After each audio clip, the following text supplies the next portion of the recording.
எழுப்புதலுக்காக பல ஆண்டுகளாக ஜெபிக்கிறோம். இந்த 50வது மாதம் நிச்சயம் ஆண்டவர் இந்த வரும் நாட்களில் நம்முடைய தமிழ்நாட்டுக்கும் சென்னை பட்டணத்துக்கும் இந்தியாவுக்கும் ஒரு எழுப்புதலை தருவார் என்ற விசுவாசத்தோடு நாம் இந்த நாட்களில் கூடி வந்திருக்கிறோம். ஆண்டவருடைய வார்த்தை உங்களுக்கு நேராய் வரும்போது ஆண்டவருடைய நாமம் மைமைப்பட இதை ஏற்றுக்கொள்வீர்களாக. கர்த்தர் உங்களோடு கூட பேசுவார். யோவேல் தீர்க்கதரிசியின் புத்தகம் 2ஆம் அதிகாரம் 23ஆம் வசனத்தை வாசிக்க கேட்போம். சீயோன் குமாரரே, தேவனாகிய கர்த்தருக்குள் மகிழ்ந்து கலிகூருங்கள். உங்கள் தேவனாகிய கர்த்தருக்குள் மகிழ்ந்து கலிகூருங்கள். அவர் தக்கபடி உங்களுக்கு முன்மாரியை கொடுத்து உங்களுக்கு முன்மாரியையும் பின்மாரியையும் ஏற்கனவே வர்ஷிக்க பண்ணுவார். ஒரு பெரிய எழுப்புதலுக்காக நாம் ஜெபம் பண்ணி கொண்டே வருகிறோம். இந்த எழுப்புதல் நம்முடைய உள்ளங்களில் ஒரு பாரமாக ஆண்டவர் கொடுத்திருக்கிறார். இந்த 2021ஆம் ஆண்டு முதல் 2030ஆம் ஆண்டு வரைக்கும், அதோடு கூட 2033வது ஆண்டிலே ஆண்டவராக இயேசு கிறிஸ்து உயிர்த்தெழுந்து 2000 ஆண்டுகள் ஆகிறது. 2033வது ஆண்டை குறிக்கும் போது, ஆகினால் இந்த காலகட்டத்தில் ஆவியானவர் அசைவாடுவார். ஒரு எழுப்புதலின் ஆண்டாக நாம் 10 ஆண்டுகள் தொடர்ந்து கொண்டாடுவோம். தொடர்ந்து தேவன் அந்த எழுப்புதலை உலகமெங்கிலும் அனுப்புவார் என்பதில் சந்தேகமில்லை. ஆண்டவர் எல்லா ஊழியர்கள் நடுவேயும், முழு உலகத்தில் இருக்கிற பெந்தெகோஸ்தே சபைகள் மாத்திரமல்ல, மற்ற சபைகளும், அசம்பிளிஸ் ஆஃப் காட், முழு உலகத்துள்ள சபைகள் எல்லாமே இந்த டெக்கேட் ஆஃப் ரிவைவல் என்பதை ஆண்டவர் கொண்டாடும்படி நம்முடைய உள்ளத்தில் போட்டிருக்கிறார். இந்த எழுப்புதலை நாம் பார்க்க வேண்டும். அவர் தக்கபடி முன்மாரியையும் பின்மாரியையும் அவர் நமக்கு பொழிந்தருளுவார் என்பதில் சந்தேகமில்லை. ஒரு சொல்ல முடியாத ஒரு எழுப்புதலை பார்க்க வேண்டுமானால் அதனுடைய மூல காரணம் ஜெபம்தான். இந்த முழு இரவு ஜெபம் ஒரு மூல காரணமாக இருக்கும். பல இரவுகள் முழித்து ஜெபிப்பதை ஆண்டவர் கண்டிப்பாக கேட்பார். லூக்கா 24ஆம் அதிகாரம் 49ஆம் வசனத்தை நாம் பார்க்கும்போது, என் பிதா வாக்குத்தத்தம் பண்ணினதை இதோ நான் உங்களுக்கு அனுப்புகிறேன். நீங்களோ உன்னதத்திலிருந்து வரும் பலனால் தரிப்பிக்கப்படும் வரைக்கும் எருசலேம் நகரத்தில் இருங்கள் என்றார். எருசலேம் நகரத்திலே இருங்கள் என்றார். எருசலேம் நகரத்திலே நீங்கள் காத்திருங்கள். ஒரு ஜாமக்காரன் எப்பொழுது விடியும் என்று அவன் காத்திருக்கிறது போல காத்திருக்கும்படி ஆண்டவர் சொல்லுகிற ஒரு அனுபவத்தை பார்க்கிறோம். 10 நாட்கள் இரவும் பகலும் சுமார் 240 மணி நேரம் விடாமல் ஜெபித்த போது வானம் திறந்தது, பெரும் காற்று அடித்தது, அக்னிமயமான நாவுகள் இறங்கிற்று. ஆவியானவர் இடிமுழக்கத்தின் சத்தத்தோடு கூட வந்து ஒரு மேலறையில் இறங்கினதின் ரகசியம் 10 நாட்கள் விடாமல் இரவும் பகலாய் ஜெபித்ததுதான் 1ஆம் நூற்றாண்டின் எழுப்புதலுக்கு காரணம்.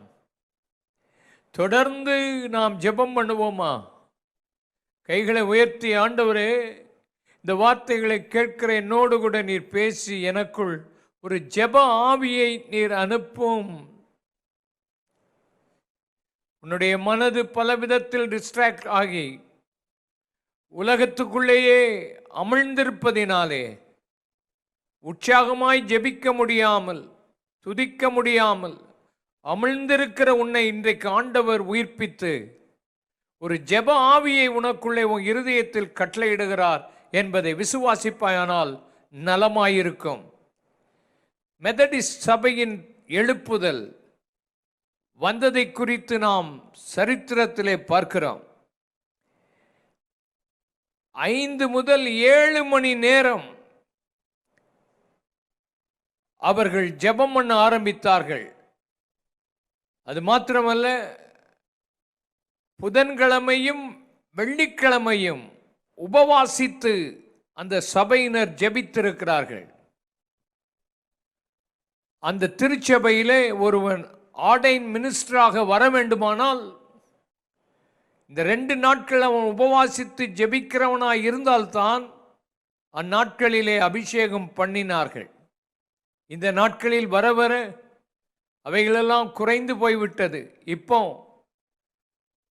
ஆர்டைன் பண்ணுகிறவர்களை பார்த்து நீங்கள் உபவாசித்து ஜெபிக்கிறீர்களா என்று கேட்க மாட்டார்கள். எத்தனை வருஷம் ஊழியம் செய்திருக்கிறீங்க? பைபிள் கல்லூரி படித்திருக்கிறீர்களா? பட்டம் பெற்று விட்டீர்களா? என்று மாறி போய்விட்டது. எழுப்புதல் வர வேண்டுமானால் உபவாசித்து தொடர்ந்து ஜெபிக்க வேண்டும். ஒவ்வொரு வெள்ளிக்கிழமையும் அவர்கள் முழு இரவிலே ஜெபித்த போது ஒரு பெரிய எழுப்புதல் உண்டாயிற்று. இரவு ஒரு முறை அவர்கள் ஜெபித்துக் கொண்டிருந்த போது காலை 3 மணிக்கு வானம் திறக்கப்பட்டு தேவனுடைய வல்லமை ஜெபித்தவர்கள் மேல் இறங்கி எழுப்புதல் உண்டானதினாலே லட்சக்கணக்கான மக்கள் ஆண்டவரை ஏற்றுக்கொண்டார்கள். அங்கிருந்த சபைகளை விட்டு அவர்கள் வெளியே துரத்தப்பட்ட போது தெருக்களிலே நின்று பிரசங்கித்தார்கள், ஜெபித்தார்கள். அந்த நாட்களில் பெரிய எழுப்புதல் உண்டாயிற்று என்பதை பார்க்கிறோம். நியூயார்க் ரிவைவல் என்று சொல்லப்படுகிற ரிவைவல் 12 மணிக்கு, மதியம் 12 மணிக்கு எல்லாரும் சேர்ந்து அவர்கள் ஜெபம் பண்ண ஆரம்பித்தார்கள். அந்நாட்களிலே ஃபேக்டரிஸ் எல்லாம் க்ளோஸ் ஆகிவிட்டது. பேங்குகள், நியூயார்க்கில் இருந்த 29 பேங்குகள் மூடுகிற நிலைமைக்கு வந்துவிட்டது. பணம் பற்றாக்குறை அதிகமாகிவிட்டது. வேலையில்லாமல் போய்விட்டது. அந்த நாட்களில் அவர்கள் ஜெபித்த போது மறுபடியும் தேவ ஆவியான ஊற்றப்பட்டு நியூயார்க் பட்டணத்திலே 50,000 மக்களுக்கு மேலாக வந்து ஜெபித்தார்கள். 20 லட்சம் மக்கள் ஆண்டவரை ஏற்றுக்கொண்டு ஆண்டவரை நோக்கி வந்திருக்கிறார்கள். அந்த நாட்களில் இருந்த அந்த எழுப்புதலுக்காக நான் கர்த்தரை துதிக்கிறேன். காரணம், மூல காரணம் ஜெபம். வேல்ஸ் ரிவைவல் என்று சொல்லப்படுகிற ரிவைவல்ல காணப்பட்ட மகிமை என்ன? அந்த நாட்களில் அவர்கள் எல்லாரும் 6 மணியிலிருந்து காலை 5 மணி வரைக்கும் அவர்கள் ஜெபம் பண்ணினார்கள். ரிவைவலுக்காக 13 ஆண்டுகள் இவான் ராபர்ட்ஸ் அவர் ஊக்கமாக ஜெபம் பண்ணி இருக்கிறார். இரவு அதிகாலை 1 மணியிலிருந்து காலை 5 மணி வரைக்கும் விடாமல் தொடர்ந்து பல மாதங்கள் ஜெபித்த போது, ஒரு நாள் முழு இரவு ஜெபம், வாலிபர்களை அழைத்து அவர் ஜெபம் பண்ணி கொண்டிருந்த போது ஆவியானவர் இறங்கி வானம் திறந்ததை நாம் சரித்திரத்திலே வாசிக்க முடியும். பஞ்சாப் யூனியன் என்று சொல்லப்படுகிற அந்த நாட்களில் 30 ஊழியர்கள் சேர்ந்து தொடர்ந்து அவர்கள் மதிய நேரத்தில் 1 ஆண்டு தொடர்ந்து ஜெபித்த போது இந்தியாவில் உள்ள பஞ்சாபிலே தேவனுடைய ஆவியான ஊற்றப்பட்டு எழுப்புதல் வந்தது. இன்றைக்கும் பஞ்சாபிலே போய் பார்ப்பீர்களே ஆனால் அந்த எழுப்புதல் வந்த கிராமங்களில் உள்ள சபைகளை காண முடியும், ஆலயங்களை பார்க்க முடியும். எழுப்புதல் ஒரு பெரிய வித்தியாசத்தை கொண்டு வரும் என்பதில் சந்தேகமே இல்லை. எழுப்புதல் உண்டாக வேண்டுமானால் முதலாவது ஒரு உடன்படிக்கை செய்து ஜெபிக்கிற ஜெபம் மிகவும் அவசியம். உடன்படிக்கை செய்து ஜெபிக்கிற ஜெபம் என்றால் என்ன? திருமணத்திலே 2 பேர் கணவனும் மனைவியுமாக வந்து உடன்படிக்கை பண்ணிக்கொள்வார்கள். நாங்கள் பிறர் முகம் பார்க்க மாட்டோம், மரணம் பிரிக்கும் அளவும் நாங்கள் பிரிய மாட்டோம் என்று சொல்லி வாழ்வானாலும் தாழ்வானாலும் எந்த நிலையாயிருந்தாலும் நாங்கள் ஒருவருக்கொருவர் சேர்ந்து வாழ்வோம் என்று தேவ சன்னிதானத்தில் உடன்படிக்கை பண்ணுகிறதை நாம் பார்க்கிறோம். தேவனோடு கூட ஒரு உடன்படிக்கை பண்ணி நாம் ஜெபம் பண்ணினால் ஆண்டவர் ஒரு எழுப்புதலை தருவார். உடன்படிக்கை பண்ணி ஜெபிக்கும் போது ஆண்டவர் ஒரு மாறுதலை தருவார். வேதத்திலே முதலாவது பார்க்கிறோம். 2 நாளாகமம் 15ஆம் அதிகாரம் 12, 13ஆம் வசனத்தை வாசிக்க கேட்போம். தங்கள் பிதாக்களின் தேவனாகிய கர்த்தரை தங்கள் பிதாக்களின் தேவனாகிய கர்த்தரை தங்கள் முழு இருதயத்தோடும் தங்கள் முழு இருதயத்தோடும் தங்கள் முழு ஆத்துமாவோடும் தேடுவோம் என்றும் முழு ஆத்துமாவோடும் தேடுவோம் என்று சிறியோர் பெரியோர் சிறியோர் பெரியோர் ஸ்திரீ புருஷர் எல்லாரிலும் ஸ்திரீ புருஷர் எல்லாரிலும் இஸ்ரவேலின் தேவனாகிய கர்த்தரை தேடாதவன் எவனோ இஸ்ரவேலின் தேவனுடைய கர்த்தரை தேடாதவன் எவனோ அவன் கொலை செய்யப்பட வேண்டும் என்றும் கொலை செய்யப்பட வேண்டும் என்றும் ஒரு உடன்படிக்கை செய்து ஒரு உடன்படிக்கை அவர்கள் செய்தார்கள். தேவனாகிய கர்த்தரை முழு இருதயத்தோடு நாங்கள் தேடுவோம், தேடாதவன் கொலை செய்யப்பட வேண்டும் என்று ஆசா ராஜாவின் காலத்திலே ஒரு உடன்படிக்கை பண்ணி ஜெபித்தார்கள். ஏன் அப்படி ஜெபித்தார்கள்? அந்த நாட்களை நாம் பார்க்கும்போது 2 நாளாகும் 15, 3, 4, 5 வாசிக்கும் போது இஸ்ரவேலிலே அநேக நாளாய் மெய்யான தேவனும் இல்லை, மெய்யான தெய்வன் இல்லை, உபதேசிக்கிற ஆசாரியனும் இல்லை, ஊழியக்காரர்கள் இல்லை, வேதமும் இல்லை, வேதமும் இல்லை.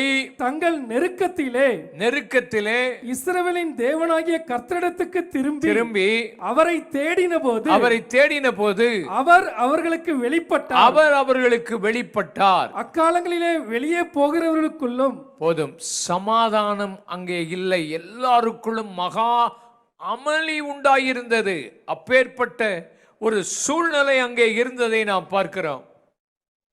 வேதம் இல்லை, உபதேசிக்கிறவன் இல்லை, சமாதானம் இல்லை, அமளி உண்டாயிருந்தது. இக்கட்டான ஒரு நெருக்கமான ஒரு சூழ்நிலையில் அவர்கள் தேவனை ஒருமுகப்பட்டு தேடின போது ஆண்டவர் வெளிப்பட்டார். ஆண்டவர் அவர்களுக்கு ஜெயம் கொடுத்தார். இந்த ராத்திரி வேளையில்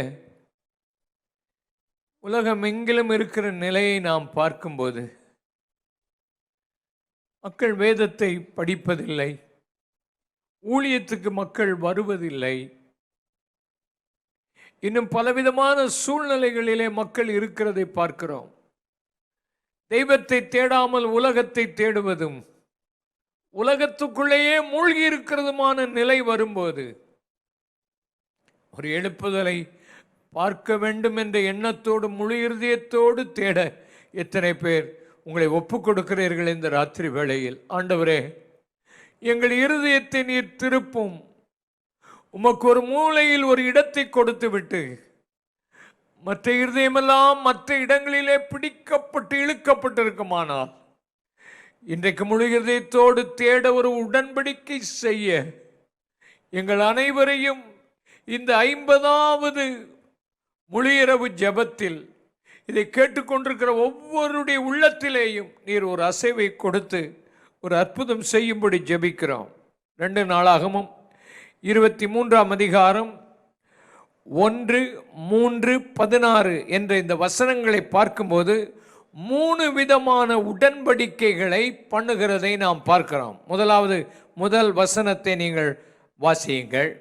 7ஆம் வருஷத்திலே யோய்தா திடன் கொண்டு 100 பேருக்கு அதிபதிகளாகிய 100 பேருக்கு அதிபதிகள். போதும், கீழே நாம் வாசிக்கும் போது அவர்களோடு ஒரு உடன்படிக்கைக்கு அவர்களை ஏற்படுத்தினான் என்பதை பார்க்கிறோம். யோய்தா என்கிற ஒரு ஆசாரியன், அத்தாலியால் என்கிற பயங்கரமான ஒரு பெண் ராஜ வம்சத்தை எல்லாம் கொன்று போட்டு ஆளுகை செய்து அதிகாரத்தோடு அவள் வாழும்போது யோய்தா அந்த நாட்களில் யோசேபியால் என்கிற அகசியாவின் சகோதரி ராஜவம்சத்தின் ஒரு ராஜகுமாரனை எடுத்துக்கொண்டு ஆலயத்தில் ஒளித்து வைத்து விட்டாள். 7 ஆண்டுகள் ஆலயத்துக்குள் அவன் ஒளித்து வைக்கப்பட்டிருந்தான். அந்த சமயத்தில் அத்தாலியால் பயங்கரமான கொடுமையான ஒரு ஆளுகைக்குள் இருந்தபோது முதலாவது யோய்தா அங்குள்ள அதிபதிகளை அழைத்து ஒரு உடன்படிக்கை செய்தான். இந்த ராத்திரி வேளையிலும் இந்த வார்த்தையை கேட்டுக்கொண்டிருக்கிற ஊழியர்கள், தலைவர்கள், அதிபதிகள், தேவனுடைய ஊழியத்தில் முன்னணியில் நிற்கிறவர்கள், யுத்த வீரர்கள், நாம் ஒரு உடன்படிக்கை செய்ய வேண்டும். ராஜகுமாரனாகிய ஆண்டவர் இந்த உலகத்தில் வெளிப்படுவதற்கு, அவரை வெளியே கொண்டு வருவதற்கு உண்மையான ஒரு உடன்படிக்கை செய்ய கர்த்தர் அழைக்கிறார். ஜெபிக்க உடன்படுவோம், இணைந்து கொள்வோம், வித்தியாசம் பாராமல். எப்படியாயினும் ஒவ்வொரு மாவட்டங்களில் இருக்கிற ஊழியர்கள், எங்கேயோ ஜெபம் நடக்குது, யாரோ நடத்துகிறார் என்ற எண்ணத்தோடு அல்லாமல் இணைந்து செயல்படுவதற்கு ஆண்டவர் உதவி செய்வாராக. ஆங்காங்கே ஜெபங்கள் நடந்து கொண்டே இருக்கிறது. ஆண்டவர் நம்முடைய வாழ்க்கையில் அதிபதிகளாகிய தேவனுடைய ஊழியர்கள் உடன்படிக்கை செய்ய வேண்டும். 2:23 வாசிக்கும் போது, சபையார் ராஜாவோடு கூட உடன்படிக்கை பண்ணினார்கள். சபையோரே, நீங்கள் ராஜாவோடு உடன்படிக்கை பண்ணி இந்த ராஜா தான் ஆளுகை செய்ய வேண்டும் என்ற எண்ணத்தோடு நம்மை அர்ப்பணிப்போம். ராஜாவோடு சபையார் உடன்படிக்கை பண்ணினார்கள். அருமையான சபையோரே, ஆண்டவரோடு ஒரு உடன்படிக்கை செய்து அவர் வெளிப்படுவதற்காக, அவரை ராஜாவாக இந்த உலகத்தில் கொண்டு வருவதற்கு சபையார் எல்லாரும் இணைந்து ஒரு உடன்படிக்கை செய்தால் ராஜா வெளிப்படுவார். அற்புதங்கள், அடையாளங்கள் நடக்கும். உண்மையான ஆளுகை ஆண்டவர் கொண்டு வருவதற்காக அவருடைய இருதயம் காத்து கொண்டிருக்கிறது. இந்த ராத்திரி வேளையிலே அந்த உடன்படிக்கைக்கு உட்படுவோமா? 23:16 கர்த்தருடைய ஜனங்களாய் இருப்பதற்கு அவர்கள் உடன்படிக்கை பண்ணி கொண்டார்கள். கர்த்தருடைய ஜனமாய் இருக்க வேண்டும். கர்த்தருடைய ஜனம் பிசாசுகளுடைய ஜனம் வேறு ஜனமாய் இன்றைக்கு உலகம் இருக்கிறது. நம்ம எல்லாரும் கர்த்தருடைய ஜனமாய் இருப்போம்.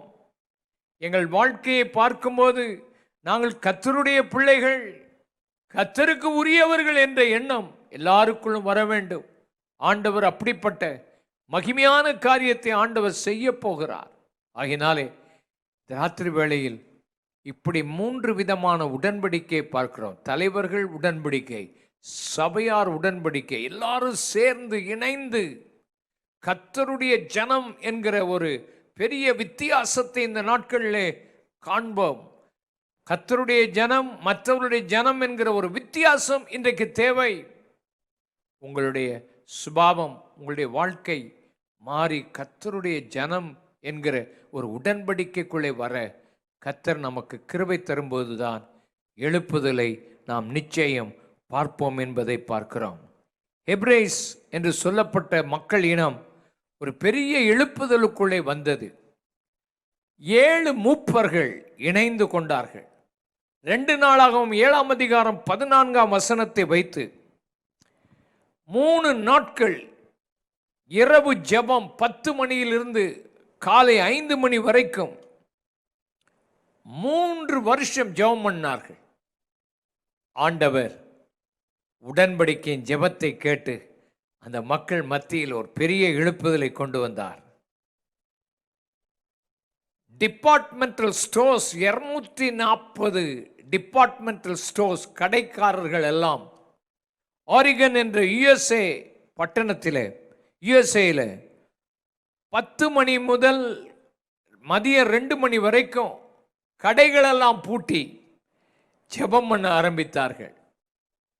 ஆண்டவர் லட்சக்கணக்கான மக்களை அந்த நாட்களில் ரட்சித்தார். ஒரு பெரிய எழுப்புதல் உண்டாயிற்று.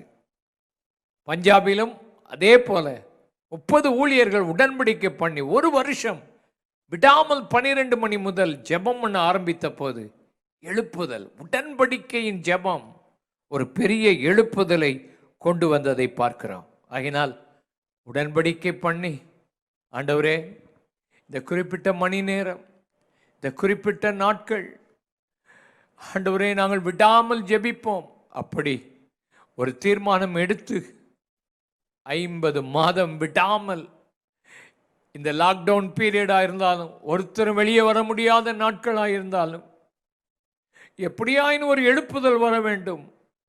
மிஷனரிகள் தாங்கப்பட வேண்டும், இந்தியா சந்திக்கப்பட வேண்டும் என்ற நோக்கத்தோடு சில ஊழியர்கள் உடன்படிக்கை செய்து தொடர்ந்து ஜெபம் நடத்தி கொண்டே இருக்கிறதை நாம் பார்க்கிறோம். ஆண்டவர் இந்த ஜெபத்தை கேட்டு வானம் திறந்து கர்த்தர் பெரிய காரியங்களை செய்வார் என்று எத்தனை பேர் விசுவாசிக்கிறீர்கள்? அல்லேலூயா. எழுப்புதல்.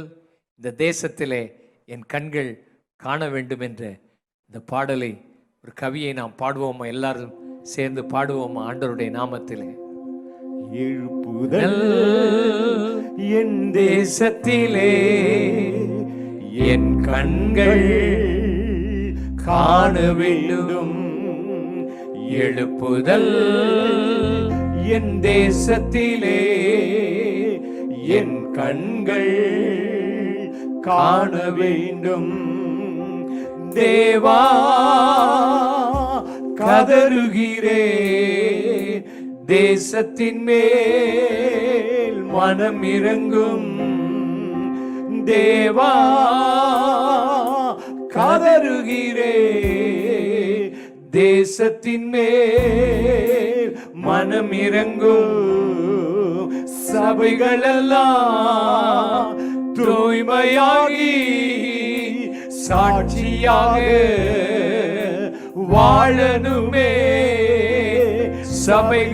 சபைகளெல்லாம் தூய்மையாகி சாட்சியாக வாழனுமே. தேவா கதறுகிறே, தேசத்தின் மேல் மனம் இறங்கும். தேவா கதறுகிறே, தேசத்தின் மேல் மனம் இறங்கும். தேவனுடைய சன்னிதானத்தில் உடன்படிக்கை பண்ணி நாம் ஜெபம் பண்ணும்போது ஆண்டவர் ஆச்சரியமான காரியங்களை அவர் செய்கிறார். இரண்டாவது, முன்மாறியும் பின்மாறியும் ஊற்றப்பட வேண்டும் என்ற ஊக்கமான ஜெபம் இந்த நாட்களில் தேவை. எரேமியா 5ஆம் அதிகாரம் 23, 24 வசனத்தை நாம் வாசித்து பார்ப்போம். இந்த ஜனங்களோ முரட்டாட்டமும் கலகமுமான இருதயம் உள்ளவர்கள் முரட்டாட்டம் பண்ணி போய்விடுகிறார்கள். அந்தந்த பருவத்திலே, நல்லா கவனிங்க, அந்தந்த பருவத்திலே எங்களுக்கு மழையையும் முன்மாறியையும் பின்மாறியையும் கொடுத்து அறுப்புக்கு நியமித்த வாரங்களை எங்களுக்கு தற்காக்கிற எங்கள் தேவனாகிய கர்த்தருக்கு பயந்திருப்போம் என்று அவர்கள் தங்கள் இருதயத்திலே சொல்லுகிறது இல்லை. ஒரு நிமிஷம் அந்த வசனத்தை திரும்ப எல்லாரும் சேர்ந்து பாருங்கள் கொஞ்ச நேரம். அந்தந்த பர்வதத்திலே எங்களுக்கு மழையும் முன்மாறியும் பின்மாறியும் கொடுக்கணும். இந்த நாட்களில் ஆண்டவர் முன்மாறியும் பின்மாறியும் கொடுக்கணும் என்கிறது நம்முடைய இருதயத்தில் இருக்கணும். இரண்டாவது, அறுப்புக்கு நியமித்த வாரங்களை எங்களுக்கு தற்காக்கிற எங்கள் தேவன். ஒவ்வொரு சபைக்கும் ஆண்டவர் அறுப்புக்கு வாரங்களை வைத்திருக்கிறார். அறுப்பை அறுக்க வேண்டும். அந்த அறுப்பை அறுப்பதற்கு முன்மாறி பின்மாறி தேவை. அந்தந்த வாரங்களிலே ஆண்டவர் நமக்கு நியமித்த வாரங்களை வைத்திருக்கிறதிலே அறுக்க வேண்டும் என்று கர்த்தருக்கு பயந்திருப்போம் என்று இருதயத்தில் சொல்லுகிறது இல்லை. நம்முடைய இருதயத்தில் முன்மாறி பின்மாறிய கர்த்தர் அந்த பருவ காலங்களில் ஆண்டவர் தருவார்.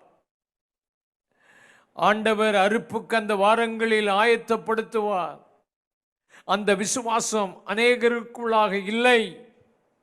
ஏதோ சபை நடக்கிறது, ஏதோ ஒன்றை நடத்திவிட்டு போகிறோம், புரோகிராம் நடத்தி சபை ஆரம்பிக்கிறோம், முடிக்கிறோம். ஆண்டவரே, பருவ காலம் இது, மழை வர வேண்டும், பின்மாறி வர வேண்டும். இந்த காலம்தான் ஆண்டவர் பின்மாறி ஊற்றக்கூடிய காலம். பின்மாறி காலத்து மழையை வேண்டிக் கொள்ளுங்கள். ஆண்டவர் வயல்களிலே தானியங்களை விளைவிக்க அவர் ஊற்றப் போகிறார். அறுவடையின் காலம் இது. அது உன் இருதயத்தில் இல்லாமல், கர்த்தருக்கு பயம் இல்லாமல் நீ போய்விடுகிறாய். கீழே நீங்கள் வாசிப்பீர்கள், ஆனால் அவர்கள் வீடுகளிலே குருவிகளைப் போல, கண்ணியை வைக்கிற குருவிகளை தேடுகிறது போல கபடமுள்ள மனிதர்கள் இருக்கிறார்கள். அவருடைய இருதயம் ஆண்டவருடைய இந்த மகிமையான பின்மாரியை எதிர்பார்க்காமல் இருக்கிறதை நாம் பார்க்கிறோம்.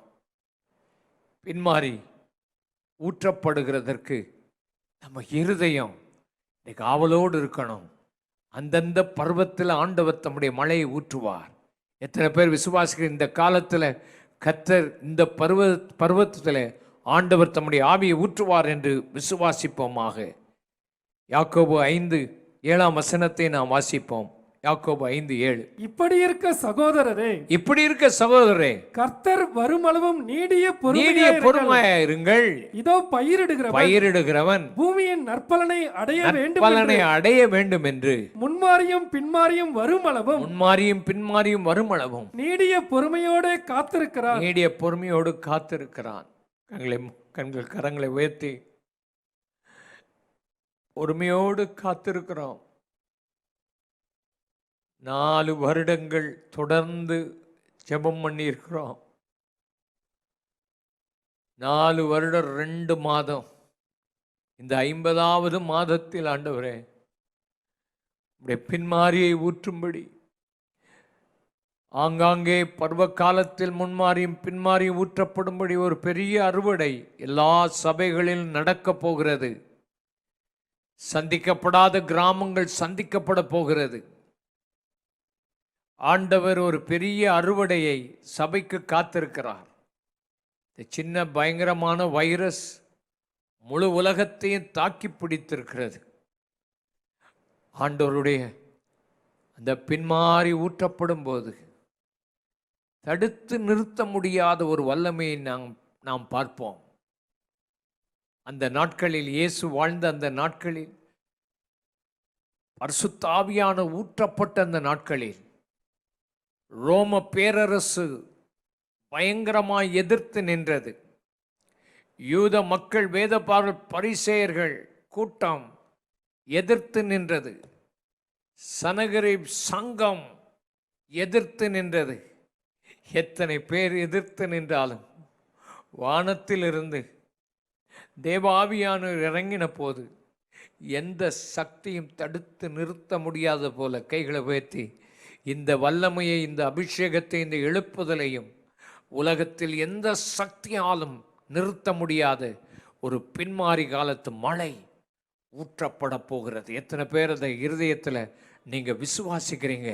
அப்படி விசுவாசிப்பீர்கள். ஆனால் அந்த பின்மாரியை இந்த பருவத்திலே ஊற்றும்படியாக, நாங்கள் அறுக்கிறவர்களாக மாற்றும்படியாக ஒவ்வொரு சபைக்கும் அறுவடை உண்டு. மகனே, நீ ஜெபிக்கிற ஜெபங்கள் வீண் போகாது.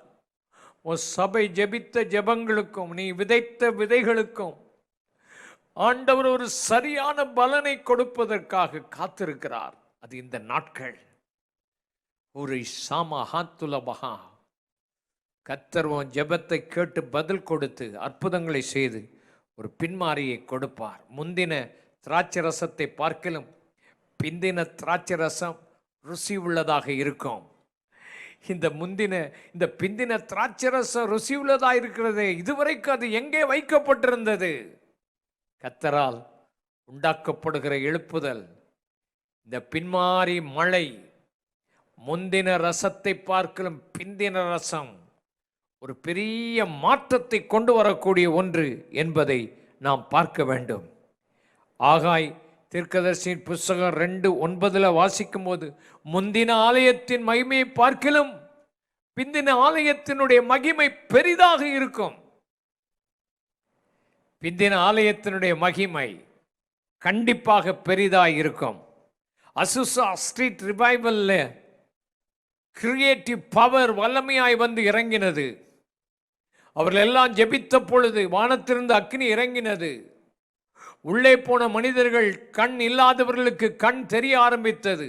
செவிட்டு காதுகள் திறந்தது. சப்பானிகள் நடந்தார்கள். எந்த அவயவங்கள் இல்லையோ அந்த அவயவங்கள் எல்லாம் உண்டானது. சிறு பிள்ளைகள் ஜெபித்த போது அற்புதங்கள் அங்கே நடக்க ஆரம்பித்தது. பெரிய பெரிய அற்புதங்கள் அந்த நாட்கள் நடந்தது. இரண்டாவதாக வெயில்ஸ் ரிவைவல், மற்ற ரிவைவல்கள் எல்லாம் தேவனுடைய வசனம் பிரசங்கிக்கப்பட்டது. வசனம் எங்கெல்லாம் தேவ வசனம் பிரசங்கிக்கப்பட்டதோ அங்கெல்லாம் எழுப்புதல் வந்தது. வசனம் ஆண்டவர் பிரசித்தப்படுத்தினார். ஜெரமியா லேஸ்பர் என்று சொல்லப்பட்ட ஒரு தேவ மனுஷன் ஜெபம் பண்ணினார். ஜெபம் பண்ண ஆரம்பித்த போது எழுப்புதல் உண்டாயிற்று. லட்சக்கணக்கான மக்கள் இயேசுவை ஏற்றுக்கொண்டு வந்தார்கள். அப்படியானால் எழுப்புதலுக்கு அற்புதம் தேவை, எழுப்புதலுக்கு செய்தி பிரசங்கங்கள் தேவை, ஆழமான தெய்வீக வல்லமை கொண்ட பிரசங்கம் தேவை, தீர்க்க தரிசன வசனம் கொண்ட பிரசங்கம் தேவை. மூன்றாவது ஜெபம் தேவை. இந்த கடைசி கால, இந்த பின்மாறி காலத்து மழை வரும்போது கிரியேட்டிவ் மிராக்கிள்ஸ் நடக்க ஆரம்பிக்கும். தெய்வ செய்திகள் எங்கேயும் புறப்பட்டு செல்லும். ஜெப ஆவி எல்லா சபைகளையும் சேர்த்து இந்த மூன்று காரியங்களையும் ஆண்டவர் சேர்த்து செய்ய போகிறார். பின்மாறி காலத்து மழை நிச்சயம் பெய்யும் என்பதில் சந்தேகமில்லை. அடுத்தபடியாக மகிமை நாம் பார்க்க போகிறோம்.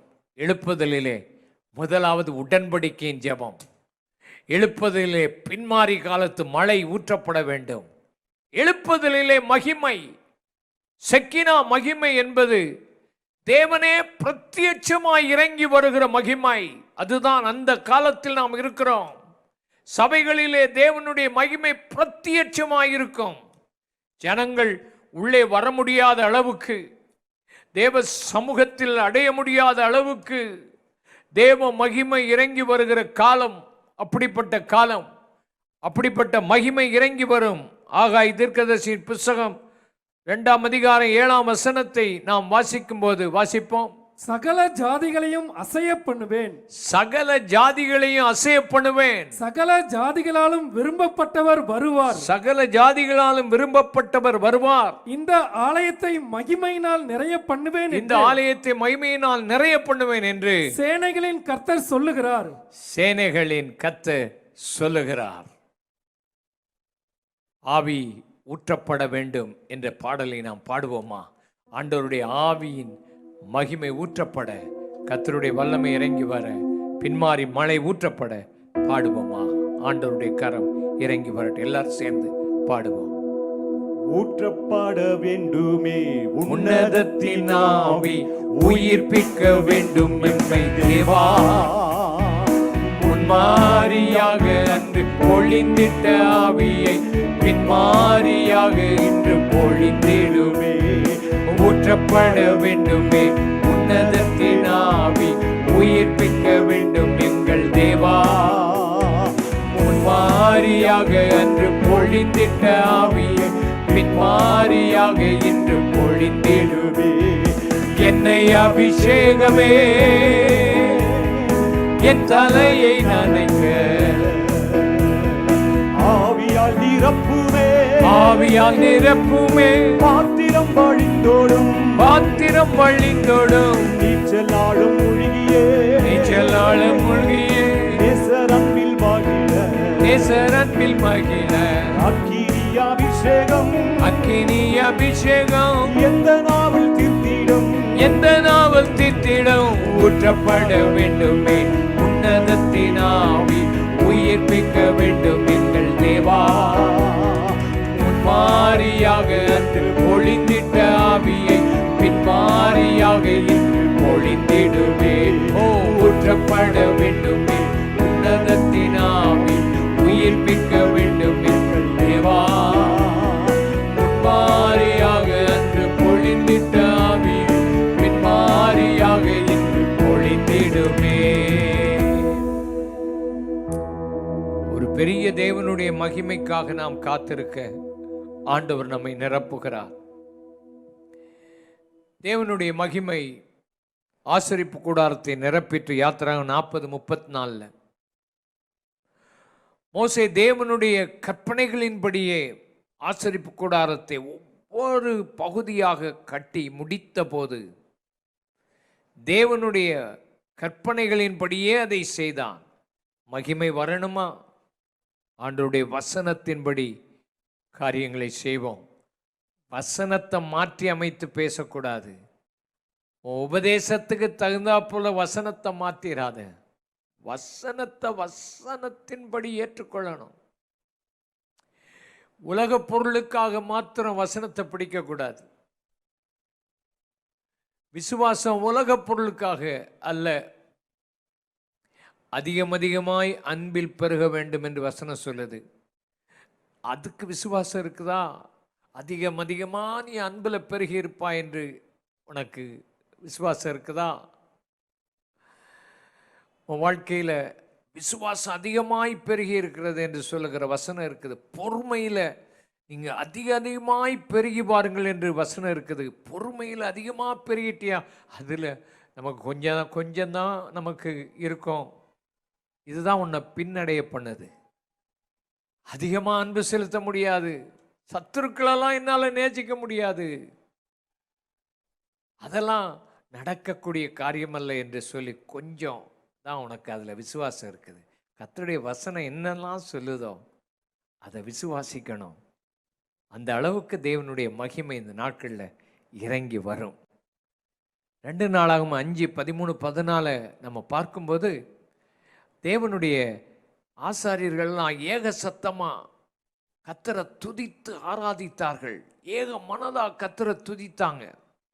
ஏக சத்தமாக துதித்த போது கர்த்தருடைய மகிமை ஆலயத்தை வந்து நிரப்பிற்று என்று பார்க்கிறோம். 2 நாளாகும் 7:1 வாசித்து பார்க்கும்போது அங்கே சாலமோன் ஜெபம் பண்ணி முட்டிக்கிற போது கர்த்தருடைய மகிமை வருது. சபையெல்லாம் ஜெபிக்கணும். சபையெல்லாம் உண்மையாக கர்த்தரை துதித்து அவரை மகிமைப்படுத்தி ஆராதிக்கணும். சபையெல்லாம் தேவனுடைய கற்பனையின்படி வாழ ஒப்பு கொடுத்தால் தேவனுடைய மகிமை இந்த நாட்களில் எழுப்புதலை பார்ப்போம். 2வது, தேவனுடைய மகிமையிலேயே தங்கி இருக்கணுங்கிற அந்த விசுவாசம் நமக்கு வேணும். ஏதோ ஆலயத்துக்கு வரும்போது, ஒரு கூட்டம் வரும்போது, ஒரு முழுஇரவு ஜெபம் நடக்கும்போது உற்சாகமாக இருக்குது. அதுக்கு பிறகு ஜெபம் இல்லை. அதுக்கு பிறகு குளிர்ந்து போகிறான். மகிமையிலேயே தங்கி இருக்கணும். யாத்ராகமம் 33ஆம் அதிகாரம் 7 முதல் 11 வசனங்களை வாசிக்கும்போது அங்கே தேவனை தேடுவதற்கு ஆசரிப்பு கூடாரம் அமைக்கப்பட்டிருந்தது. வாசிக்கலாம். 7ஆம் வசனத்தில் யாத்திராகமம் 33:7. மோசே கூடாரத்தை பெயர்த்து அதை பாளையத்துக்கு புறம்பே தூரத்திலே போட்டு அதற்கு ஆசரிப்பு கூடாரம் என்று பெயரிட்டான். கர்த்தரை தேடும் யாவரும் பாளையத்துக்கு புறம்பான ஆசரிப்பு கூடாரத்துக்கு போவார்கள். ஆசரிப்பு கூடாரத்துக்கு அவர்கள் போவார்கள். கர்த்தரை தேடணும்னா கொஞ்சம் தள்ளி ஒரு தனிமையான இடத்துக்கு போய் கர்த்தரை பார்க்கணும், தேடணுங்கிற ஒரு ஆவல் இருக்கணும். இன்றைக்கு உன் வாழ்க்கையில் கொஞ்சம் தனிமையாக ஒரு இடத்தை தேடி போகிறியா? கொஞ்சம் உன் வாழ்க்கையில் தனிமையாக ஜெபிக்கிற ஒரு ஆவி உனக்குள்ளே இருக்குதா? இயேசு கிறிஸ்து அதைத்தான் அவர் செய்து வந்தார். எப்பொழுதும் தனிமையாக போய் ஜெபம் பண்ணார். சீஷர்களோட போனாலும் அந்த தூங்குற ஆட்களோட உட்கார்ந்தா அவருக்கு இருக்கிற ஜெபம் போயிடும். அதனால் கூட்டிகிட்டு போவார். மருவமலைக்கு கூட்டிகிட்டு போனார். ஆனால் அவங்க தூரத்தில் உட்காந்துக்கிட்டாங்க. தூங்கி விழுந்தான். என்னதான் பேசுகிறான்னு தெரியல. கெத்செமனே தோட்டத்துக்கும் கூப்பிட்டு போனார். ஆனால் கல்லறையும் தூரத்தில் போய் உட்கார்ந்து அவர் ஜெபம் பண்ணார். இவன் தூங்கிக்கிட்டு தான் இருக்கிறான். ஒரு இடத்துல அவர் ஜெபம் பண்ணிக்கிட்டே இருக்கிறார். இவன் எல்லாம் உற்று பார்க்குறான். இவ்வளவு நேரம் ஜெபம் பண்ணிக்கிட்டே இருக்கிறார். சீஷர்கள் இயேசுவண்டை கண்ட ஒரே ஒரு காரியம், இவங்க செய்ய முடியாத ஒரு காரியம் அவர் செய்தார். தேவகுமாரன் அநேகர் செய்ய முடியாத அந்த காரியத்தை செய்யறதுக்கு தான் கர்த்தர் உன்னை அழைத்தார். ஜெபம் என்பது வரம் அல்ல. பரிந்து பேசுகிற ஜெபம் என்பது வரம் அல்ல. அது எல்லாரும் செய்யக்கூடிய ஒன்று. வரங்கள் வித்தியாசம். அது சிலருக்கு தான் வரங்கள் கொடுக்கப்படுது. ஆனால் ஜெபம் வரம்னு பைபிளில் எங்கேயும் சொல்லலை. எல்லாருக்கும் ஜெபிக்கிற அந்த ஆவியை உள்ள கொடுத்திருக்கிறார். எல்லா மக்களும் ஜெபம் பண்றாங்க. மற்ற மதத்தில் உள்ளவெல்லாம் ஜெபம் பண்ணத்தான் செய்கிறான். நம்ம விட எச்சிய விழுங்காமலே பண்ணிக்கிட்டு இருக்கிறான். காலையிலேருந்து 6 மணி வரைக்கும். அதுக்கு பிறகு மொத்தமாக சேர்த்து சாப்பிட்றான். அது வேற கதை. ஆனால் உறுதியாக உட்கார்ந்து 30 நாட்கள் விடாமல் முழு தேசங்களும் உட்கார்ந்து இருக்குதே. எந்த கிறிஸ்துவ தேசம் முழுசுலையும் உபவாசம் பண்ணி ஜெபம் பண்ணுவோம் தேசத்துக்கான எங்கேயாவது நடக்குதா? இல்லை. இன்னைக்கு மகிமை வரணும்னா தனித்து புறப்பட்டு நல்ல ஜெபம் பண்ணு. ஜனங்கள் எல்லாரும் மோசே போறான் பார்த்துக்கிட்டே இருக்கிறாங்க. பார்வையாளர்கள் இன்றைக்கு அநேகம் ஜெபம் பண்ண மாட்டார்கள். பார்வையாளர்கள் சபைக்கு வருவாங்க, பிரசங்கம் எப்படி இருக்குன்னு பார்த்துக்கிட்டே இருப்பாங்க, ஒன்றும் அசையாது. அடுத்தது மோசே போனான், தேவனுடைய மேகம் இறங்கி வந்தது, அவன் பாளையத்துக்கு திரும்பி விட்டான். ஆனால் யோசுவாவோ ஆசரிப்பு கூடாரத்திலே மகிமையில் தங்கியிருந்தான். கைகளை உயர்த்தி, ஆண்டவரே எங்கள் வாழ்க்கையில் உங்கள் மகிமையில் தங்கி இருக்கிற அனுபவத்தை எங்கள் ஆவிக்கு தரும்படி ஜெபிக்கிறோம். பெரிய காரியத்தை செய்ய முடியும்.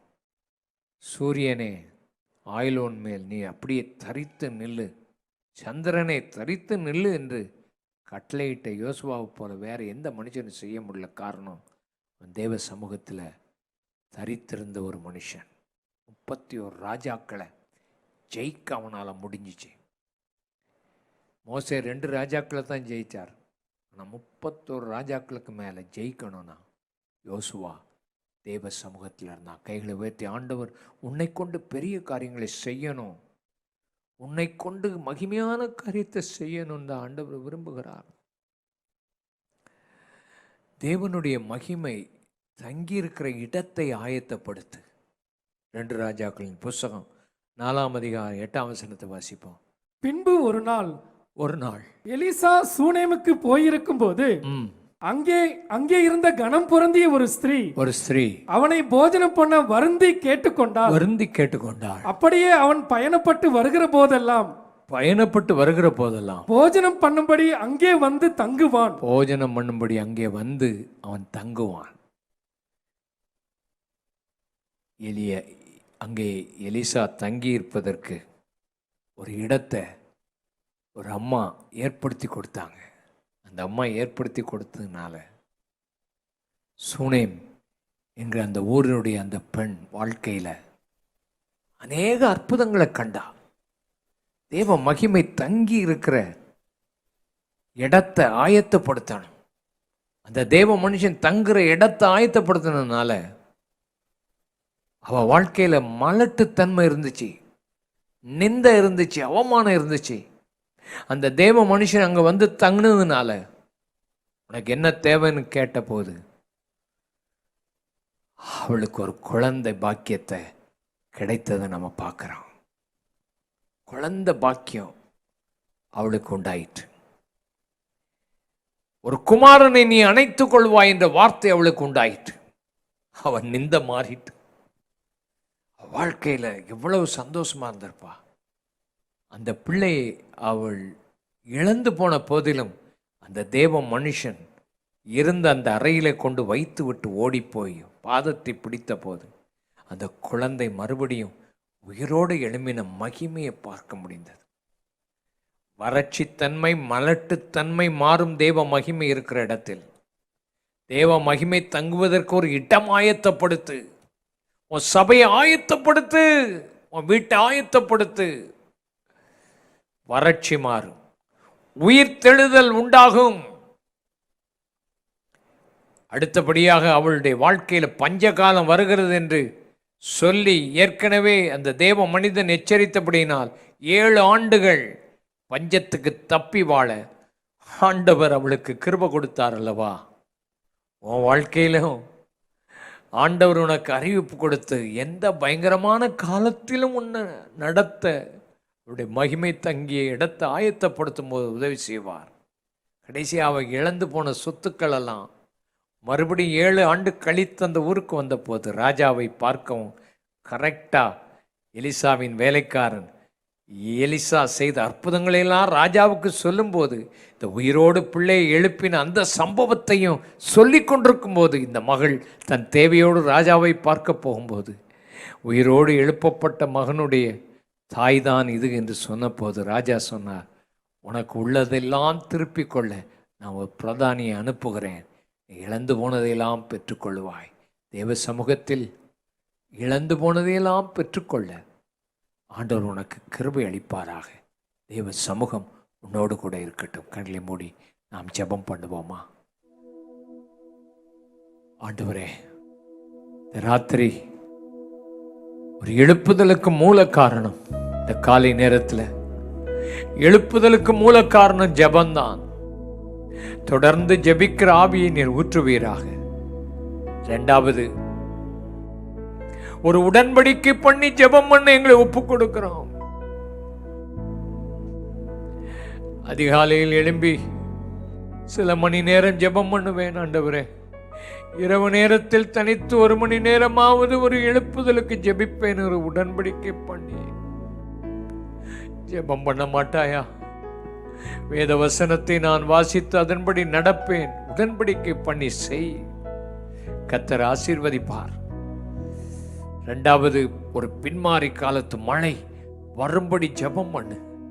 நிச்சயம் உன் வாழ்க்கையிலும் உன் குடும்பத்திலும் ஆண்டவர் அந்த ஆவியை ஊற்றுவார். உன் இருதயத்தில் அந்த தேவ பயத்தோடு முரட்டாட்டம் பண்ணி விடாதே. ஆண்டவர் நிச்சயம் பருவ காலங்களிலே அதை செய்வார். பின்மாறி ஊற்றப்படும். உன்னுடைய நிச்சயமும் வாழ்க்கையில் நடக்கும். மூன்றாவதாக, மகிமை வரும் என்ற விசுவாசத்தோடு ஜெபம் பண்ணு. மகிமை தங்கிய இடத்தில் இரு. மகிமை தங்கி இருக்கிற இடத்தை ஆயத்தப்படுத்து. அற்புதம் செய்வார். வாழ்க்கை மாறு. 2 கைகளை உயர்த்தி, ஆண்டவரே, இந்த ஜெபத்தை, இந்த செய்தியை ஆண்டவரே எங்கள் உள்ளத்தில் பதித்து கொள்ள உதவி செய்யும்.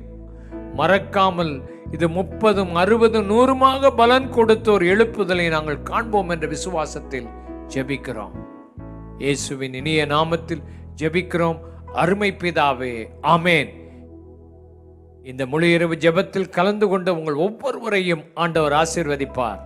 கர்த்தர் உங்கள் உள்ளத்தில் பேசின இந்த தீர்க்கதரிசன வார்த்தைகளை ஏற்றுக்கொண்டு அவருடைய எழுப்புதலை பெற்றுக்கொள்ளுங்கள்.